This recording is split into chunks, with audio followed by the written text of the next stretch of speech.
This episode of Capes and Lunatics is brought to you by Tweaked Audio. Get awesome headphones, go to tweakedaudio.com and use the coupon code Southgate to get 30% off, free shipping, and a lifetime warranty. Or you can get there through the link on our website, southgatemediagroup.com. Hello and welcome to, I was going to say before the bat, but we're at the bat. Welcome to the DC Comics podcast. We'll do a special bat report. We planned this a while ago, but this is good timing because it's like, no Pennyworth this week, so. Yeah, it works out great. I was thinking about that, like, my days have been off because we went from off. I mentioned this last time. We used to have set schedules at work, and now we don't.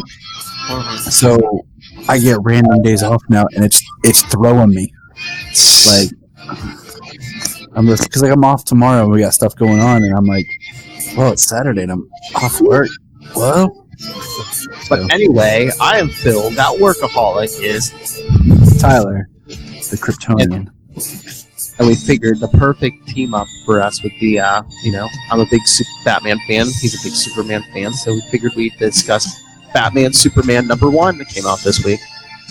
I would hold mine up, but I actually got this one digitally because with this whole crazy work schedule, my shop has like banker's hours, and they literally are open the time I'm at work.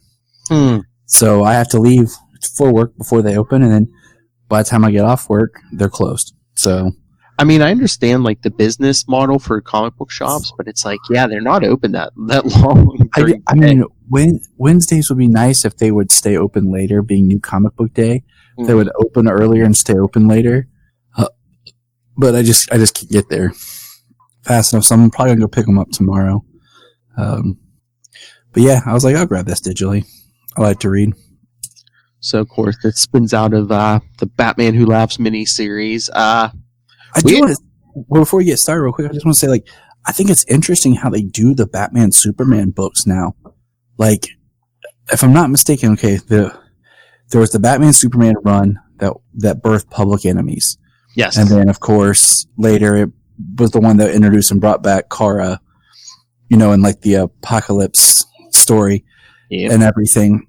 And then with the New 52, when they brought in Batman Superman, it was a pairing, but it was like Earth 2's Batman and Superman. Some of it was, yeah, well, a lot of it was. Yeah, you're right. But I think later on they did get the Earth one eventually. But because what we find out first is, like, in the New 52, Earth 2's when we start with, if you were reading the Earth 2 book, Batman and Superman are already dead. Oh yeah. They were killed as part of Darkseid's invasion, just like what he did on Earth 1 for Justice League Origins. So the Superman book, because I remember picking it up and I got a poster of it and being kind of confused because it talked about the Daily Star and stuff like that, because it was all the Earth 2. And then here we are again with this new run of Batman Superman, and it's birthed out of another unique kind of event that's bringing these two into their own story. So we haven't talked comics in a while. What do you think of the Batman Who Laughs? It's one of those. I've kind of proven myself, like, I love Scott Snyder's writing. Mm-hmm. I think sometimes it's kind of crazy, and when it first was announced, I was like, the Dark Multiverse. I was like, okay. The nth metal, meaning like ninth metal and all that they did with metal. Like, I didn't even read metal till it was like done. And then I read it and I was like, okay, this is kind of interesting. And then how the Batman Who Laughs came from that. And I didn't quite get all his story. I didn't remember. And then reading this kind of helped just bring that to how he came to be. So I thought that was interesting. And I mean, it's just an interesting take. It's like, it's a way of doing like the Joker and Batman as one character. Yeah, because that Batman got Joker. There was like Joker gas in Joker's heart, so when he kills him, it turns him into the Batman Who Laughs. And the whole Dark Multiverse thing was pretty interesting. And so I mean, it's the character that, like, it serves its purpose. Mm-hmm. Well, even that Batman Who Laughs miniseries, like, he was working with another Batman, the Grim Knight, who in that reality, the minute like Bruce Wayne's parents die, Joe Chill drops the gun. Bruce Wayne picks it up and blows him away and thinks, hey, this is a great way to fight crime.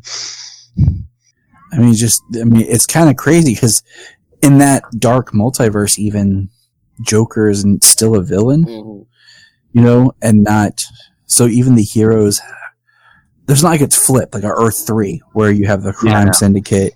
It's just like it's corrupted that everything is dark. And almost everything is evil. Well, in some way. Like they even say in the beginning of the story, like it was a universe similar to ours, but all of a sudden Batman just gets turned. Yeah, I will say that when I started reading this, it did hook me because I was looking at stuff, and one thing should have kind of given it away to me, but what was going on. But yeah, it was don't want to spoil it too much. I know we're about to start, so I didn't. Yeah, so, but yeah, I was gonna say I got feedback from Ray to read, but that he spoils the ending, so I'm gonna save that for last. First of all, I want to point out I love the artwork. Oh, I love the artwork. I think this is the best Batman and Superman have looked in a while, where I don't feel like it's over stylized. Yes, or they're not trying to make them look. They look more normal, for lack of a better term. Yeah, nobody looks heavily armored. He got like the classic looks. Batman, he got the utility belt. Superman's got the trunks and everything. And so it definitely takes place, in the modern continuity where Batman has his trunks back, and so does Superman, which I find hilarious, just because it's like all the changes and all the stuff that goes on in comics, but somehow we have to always come back to that. Classic. But yeah, but you want to start from the beginning and kind of go through it here? Yeah, we kind of it opens up with the Daily Planet. Jimmy Olsen got a shot of Batman. Picture of Batman. And it's the Daily Planet, Jimmy Olsen by Clark Kent, and they're talking about I got a tip. And it's just like, it's very interesting. Like, if you just started reading this, you wouldn't realize what's going on here. We get Batman whispering to Clark that he needs him. Yep. We got an epic shot of Superman flying off. That is an amazing shot. To the Watchtower. Yeah. The artist, David Marquez. Yeah, this is really great job. Even the colors and stuff. And I like the way that we get the Click backstory of Batman. Mm-hmm. Just my parents were murdered in an alley every day, crime in a dark alley. And we see the pearls coming apart with like blood. Oh, yeah. And then, so Superman shows up at the Watchtower. Do you want to kind of tell what's going on here, Phil? Well, he comes in, the League's like dead. Yeah. And what should have tipped me off at first was the costume. Oh, yeah. I see it now. Because if you look, I didn't think about it just because that's my favorite Superman costume they've recently done. But it is a little bit different. Well, they really didn't give you a straight-on shot until he walks into the Watchtower, too.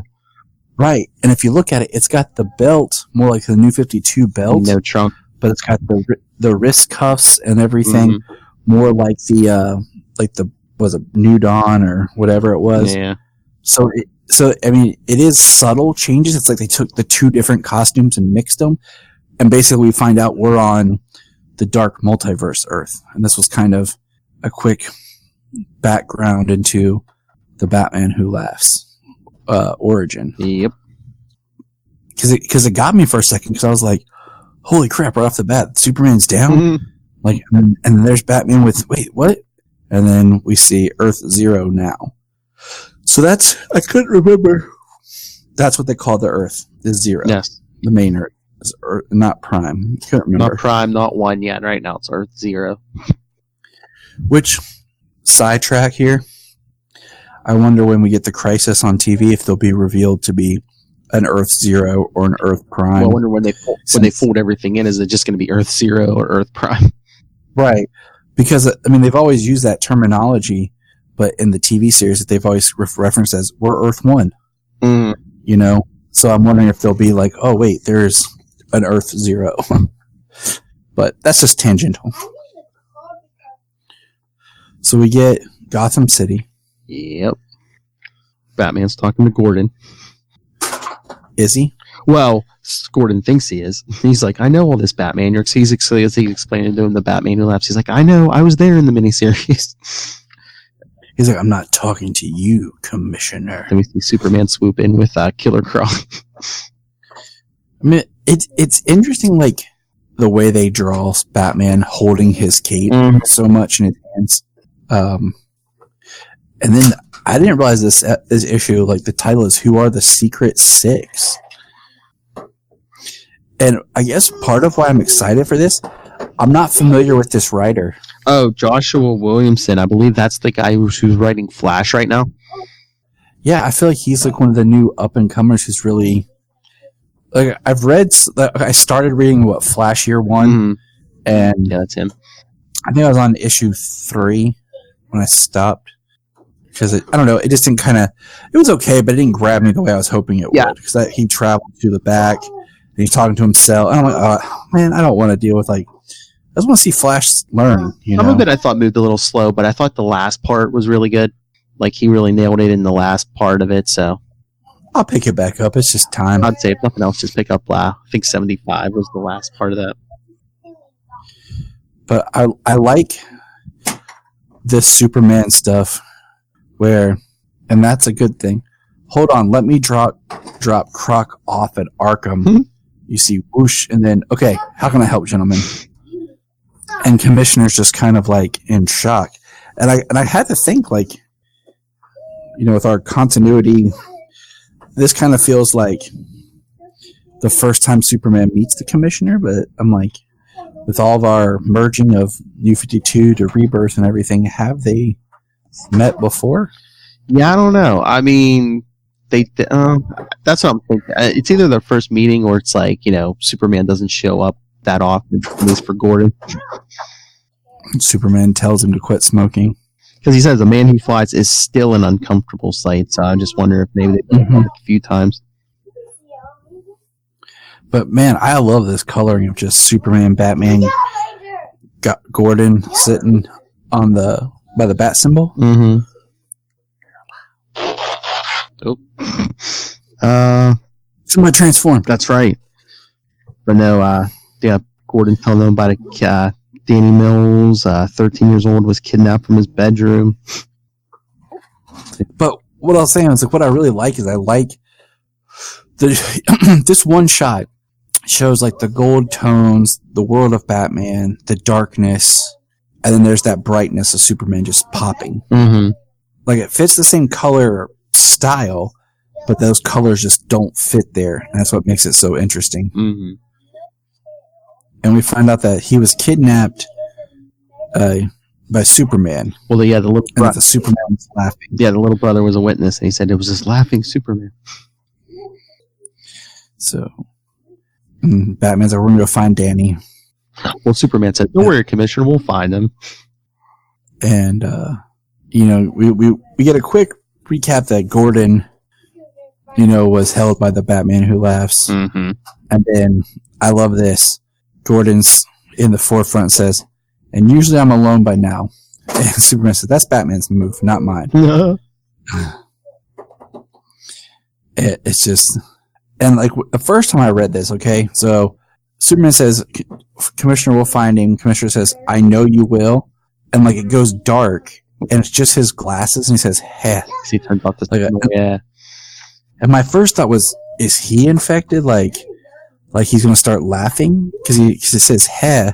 And I thought, first time I said that, and then now, like, I read it, I'm like, maybe it's just like a sigh of relief. Like, okay. I don't know. I don't know. I think it could be... It's just an interesting way they shadow it compared to how they've drawn the other stuff.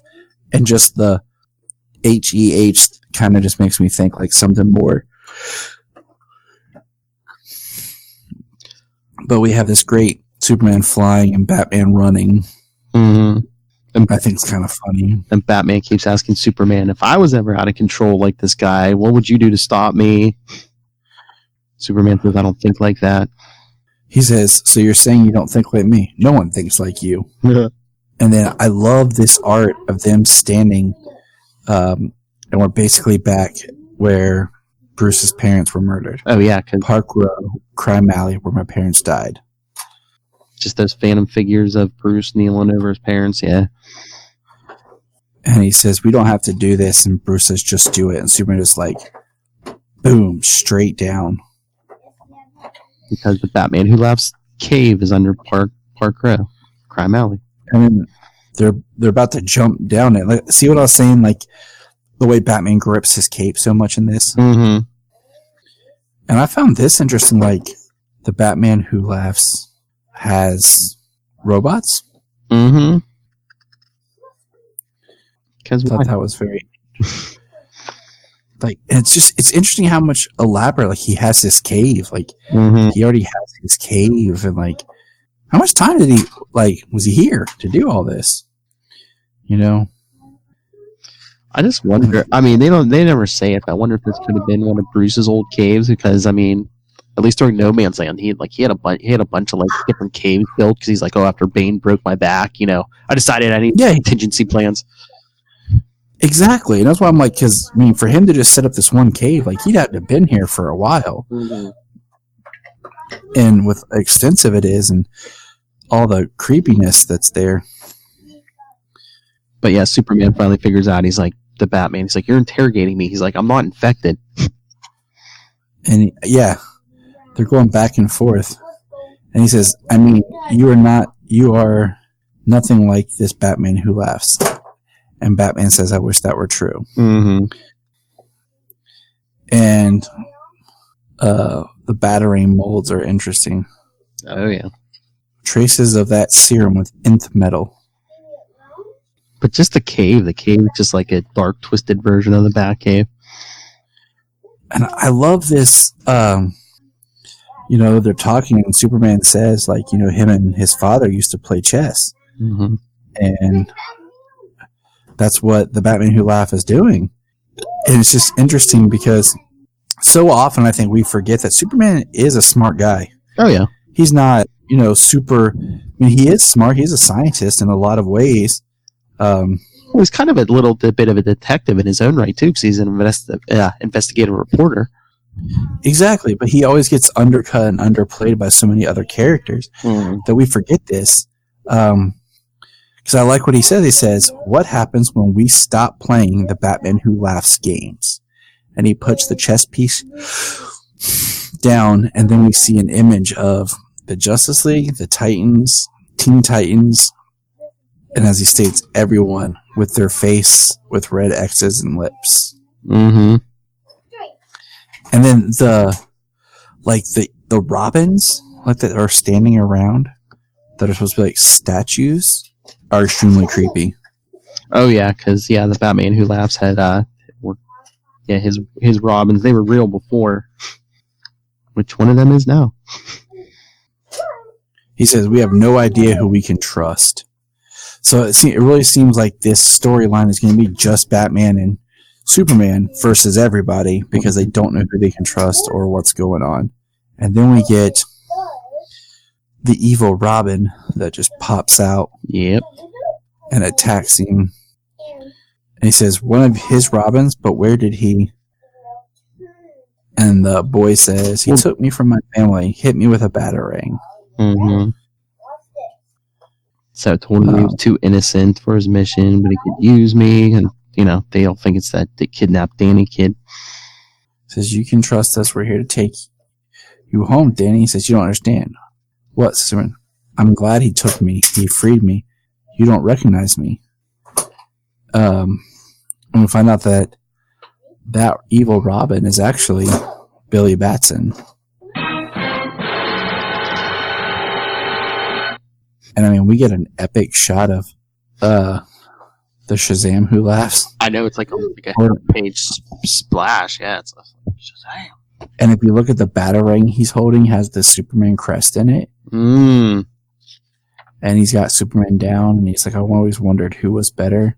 And and I'm just like, dang, that's intense. Like, I wonder who that's why, like, okay, that's why I kind of wondered if, like, the Gordon suspicion, just because they don't find Danny, you know? Yeah, could Gordon have made that whole thing up? So, and they also just stated, you know, we don't know who we can trust. Mm-hmm. So, I don't know, but I liked it. I think it's a kind of a cool little like horror-esque story. I think so many of these, like we were talking a little bit online, today, like with all of us in our thread, so many of these stories start out great. Mm-hmm.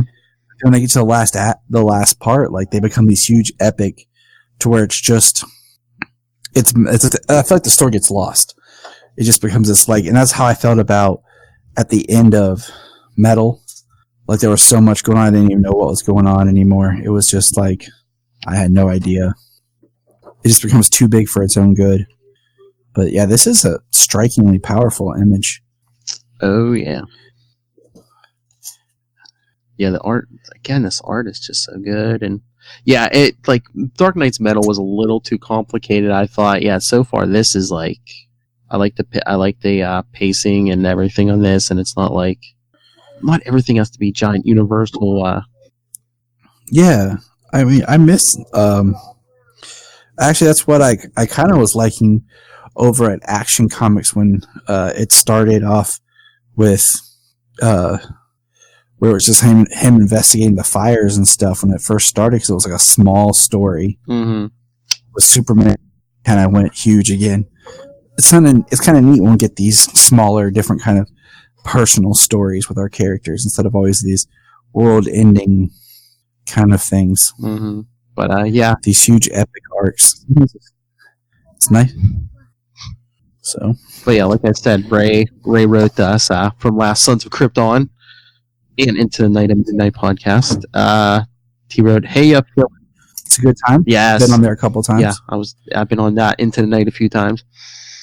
He says, "Hey, Phil and Tyler, just dropping in some thoughts to the recently read Batman Superman #1 issue, which dropped this week. Not being too familiar with Batman and comics, yeah, I know, I should really, yeah, but having a fandom for Superman, I thought I'd give this comic a go. I was pleasantly surprised with the solid start to this series, and much of it is with Marquez's gorgeous art. Williamson's writing itself is also quite fluent and he keeps the beats going without getting too weighed down with dialogue. I've never heard of this Batman Who Laughs. How dare you? I've seen pictures of him, and he sounds like a pretty deadly villain. For me, I find the concept of the Batman Who Laughs a bit silly, but the Batman Who Laughs is a vehicle to create a scenario which places both Batman and Superman in a predicament. It's quite effective. The premise of the Batman Who Laughs trying to spread his illness is scary, and I love the allusion to the Superman Who Laughs and the ultimate reveal at the end with Shazam. Having enjoyed the movie, I like seeing Shazam now in the comics, and it leaves this highly entertaining issue on a pretty good cliffhanger. It gives it 7.5 out of 10. Cheers. All right. I agree with everything he said. I think the Batman Who Laughs is a really big concept, but at the same time, it's kind of a neat little, like, can be a pulled back story. Like I said, it's something interesting that puts them two back together with just them two. But I was sitting here, I'm looking at the cover, and it's called, The Hunt Begins for the Infected. And then as, we went through on the page where Superman shows up, it says, who are the Secret Six? So I'm just kind of like, what all does that play? What all does that mean? Infected. Right. Because there's Shazam. Would that be one? What all does that mean? So this is a great start for a Batman Superman, but it's like, is this supposed to be a limited run? I don't know, unless they do like previous runs of Batman Superman and they just do different arcs.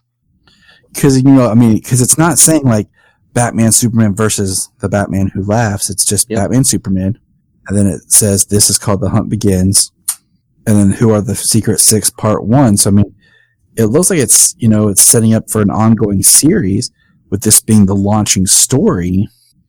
So I'm kind of curious. Yeah, me too. But like I said, again, unless they just do different arcs, and this is the first arc. But all right. Here's a question: do you think they're? I like the Batman Who Laughs so far, especially in this story. But I don't know. Are they watering down the whole premise of Batman with the Batman Who Laughs, and then the Flashpoint Batman's over in Tom King's Batman? Yeah, it's like several things where I feel like they have an idea and they do too much, or they try to stretch one character too much. I don't know. We'll kind of have to wait and see because it's kind of how I felt when they did Batman and Robin Eternal and Batman Eternal. Like they start with a cool idea, but then they just like stretched it way too long and the character way too thin that it just felt out of place. And of course we have these comic book stories like this where you're like, okay, well this is going on, but you also have Superman's solo adventures. Like, where does that take place at? So I like Batman and Superman together. I think there's a lot of cool story and things that you can write around the two of them being together and their different personalities, but how they're very same yet different. So this issue, buddy. Look, so you got to show you. You got it digitally. Did you get like a Superman cover? Because there was like two different. There was a Superman, Batman. Oh, is it both? Okay. I know in print. He turned Shazam. So it's or Shazam Superman who laughs. He's coming after everybody. He's bad. He's bad? Yeah, the Batman who laughs is bad.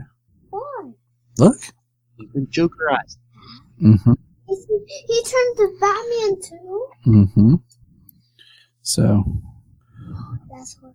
See, that's the cool, the double character. So, but yeah, I agree a lot with what Ray was saying. I think it's a cool. I mean, it can be a good jumping in book too. But man, I love this artwork. If I could just I love the image of Superman on the Superman cover. If I could just take the Batman who laughs out and just have that Superman, it would be awesome because it is just like stunning shot. So yeah, that's the other thing too. Yeah, like on the Superman side, he's like all in the sunlight, but then you go over to the Batman side and he's all in the dark. So, all right, anything? We pretty much summed it up. Oh, one last thing I do want to comment with you, man. How just a quick feeling, so we're not here forever. This whole Jeff Johns Shazam thing. Oh yeah, what is it? Is it issues? Is it 9 and 10? There's like 2 issues of Shazam that have basically been pushed back indefinitely. Yeah, basically the run is done, and I'm like, I don't even remember what issue we were on because it was they came out, then it got delayed. I want to say 4, maybe. Maybe that's where we were. I swear we got 4 or 5. I don't know. I don't know. It's killing me because I love Johnson's writing. I love where this Shazam just picks up. I'm pulling it up right now. We stopped at Shazam 6. Is he doing too much? And that was in June. Shazam 6 was in June. And it's man, we're almost at 2 years now and still haven't completed Doomsday issue 11 comes out on Wednesday. Yeah. This Wednesday? Coming up. So September 4th. And I mean, great. Awesome. But I'm just I don't know. It's I don't know what Jeff Johns is doing since it seems like he's took time off from movies and stuff. They're having big issues over there. Lil said that they're seriously having giant issues over there on the comic book side and on DC. And I'm what's going on? You know, Solomon, did you? Looks like this got bent, buddy. But so I don't know. It's just man, I hate because it seems like he gets announced for a book. I'm really interested, and then nothing. Yeah, I know. Like I said, I don't know if he's too busy, but they're having some kind of issues over there on the comic book side. Like Lil was saying, big time. She was for a while thought they were gonna stop making comics. That's how bad it was. I think people need to read more. Yeah, I think my thing is I wish they do so many stories. Yeah, they're putting out. It's the same thing. I felt they're putting out too much, and they're pricing themselves out of business too. Well, it's exactly the way that I felt when what do you call it? The same thing I said about Superman. They'll do a sweet story like Superman Doomed. But then they threw it and they split it up between 6 books. So they got the story done real quick.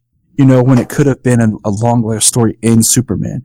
Or the same thing with Superman Unchained that they did.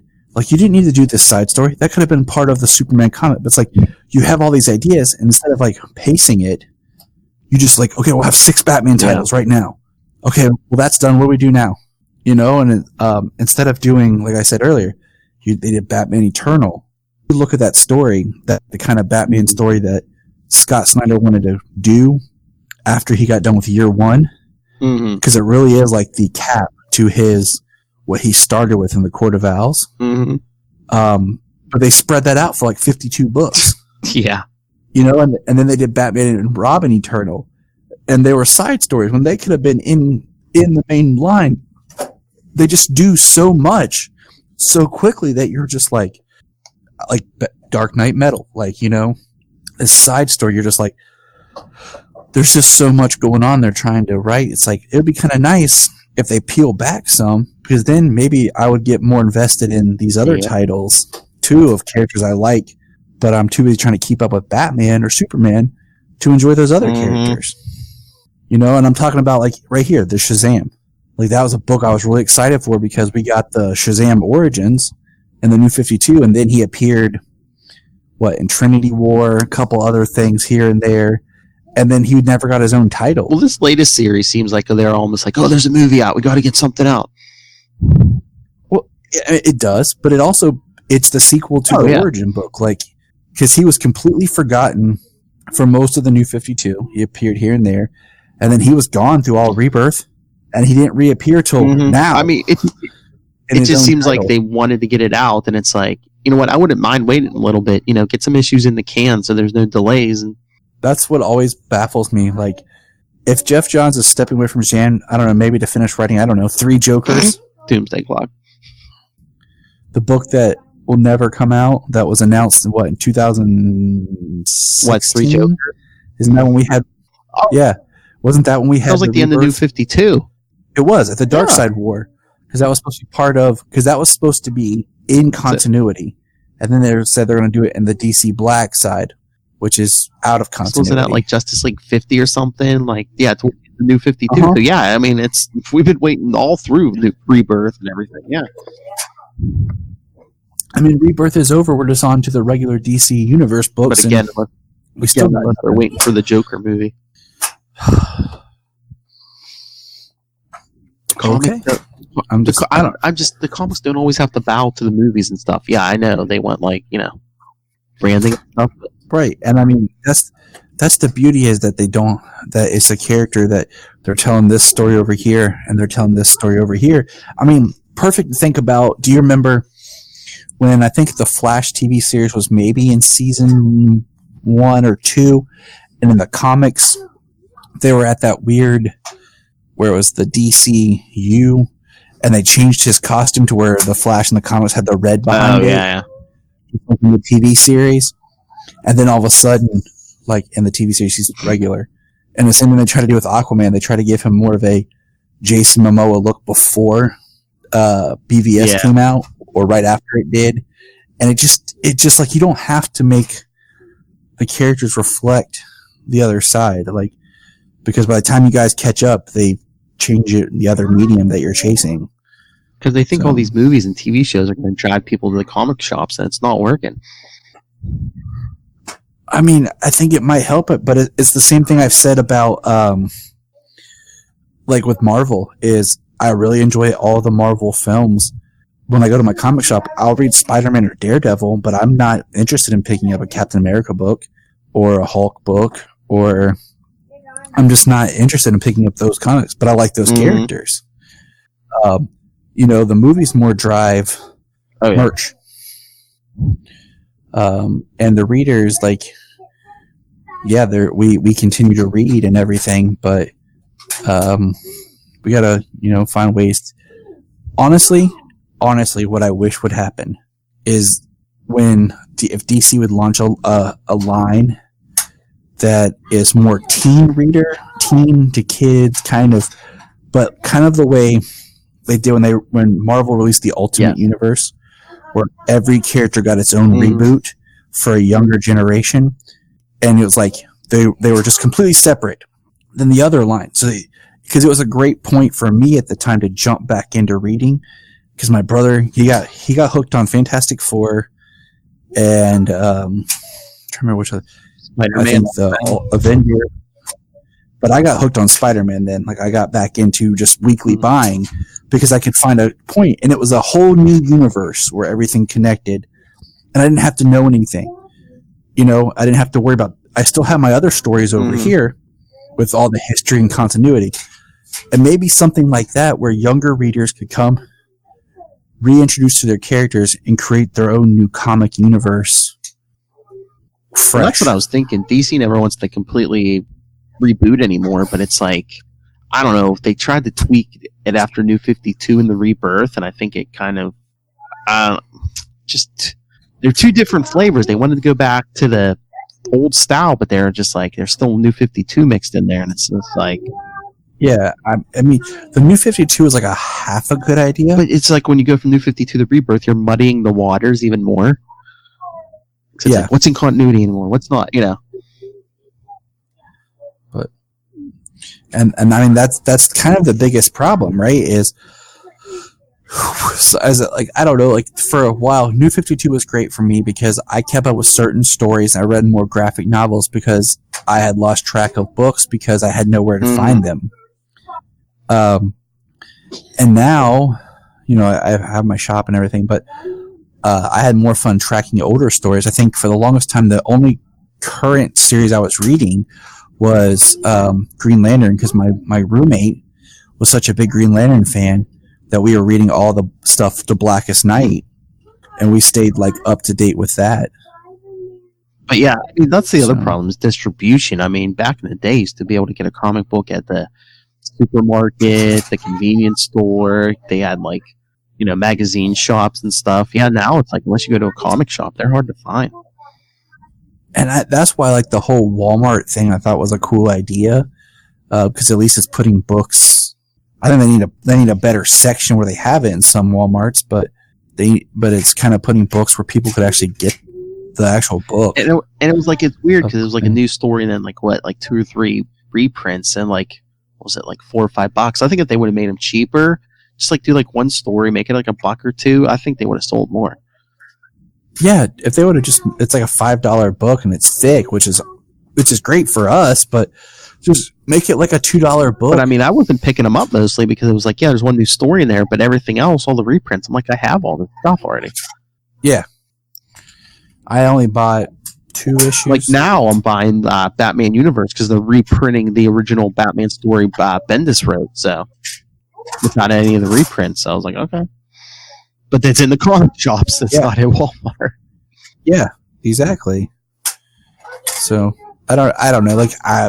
Like years ago, Kyle Higgins was writing the sequel to Batman Beyond in digital form, and then like after 3 or 4 digital chapters would come out, they would collect them into an issue. Yeah, Marvel and DC both did that. You know, and I'm like, okay. So I'm like, I don't want to buy in digital then because I'm just gonna wait and go get it at the shop. So I don't know. My thing is, I just feel like there's a saturation of the same characters in so many, you know, titles that it's just hard to work through it. So, but that's my piece. Cool. So, yeah, should we get out of here? I wouldn't even ask you about the Legion of Superheroes. I haven't got to what's on out yet. I mean, Superman. I finally got Superman 14 this week after the cover snafu. I'll be up front. Like I'm interested with you, John, but I'm not a Legion fan. I've never liked the Legion.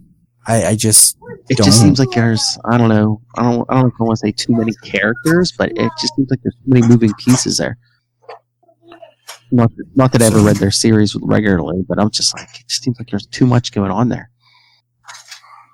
Well, I guess when they tried to do the whole DC universe in the future in one book, it's just like, all right, so let's get out. Yeah, let's get out of here. I got a 4-year-old in bed. Yeah, my 6-year-old will be going to bed soon. All right, everyone, you can send us thoughts. We'll be back next week with Pennyworth. So email us, capesandlunatics@gmail.com. Follow Capes and Lunatics and Before the Bat on Facebook, on Twitter, @CapesLunatics and @BeforeTheBatPod. Follow Capes and Lunatics on Instagram.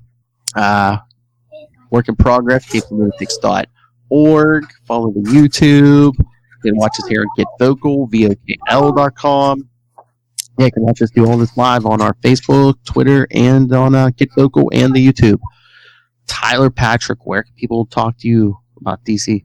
You'll find me at the Krypton Report podcast, where we talk all things Superman, Supergirl related, and you can hear us talk about that. And you can find me at Krypton Report Pod, and on Twitter, Facebook, Instagram. Just search for Krypton Report. Heck yeah. Like we said, you can always catch Ray on the Last Sons of Krypton podcast and Into the Night and Moon Knight podcast, which that's getting a Disney Plus series too. And I'm actually really excited to watch that, because Moon Knight's not a character I know much about. It's awesome. It's going to be awesome. So yes, let's see where Batman Superman goes. I just don't want every issue to be like the Batman Who Laughs, the Shazam Who Laughs, the Wonder Woman Who Laughs. I don't know. It might be that way for the next couple issues. I don't know. Might have 6 of them. So the Alfred Who Laughs. Could be.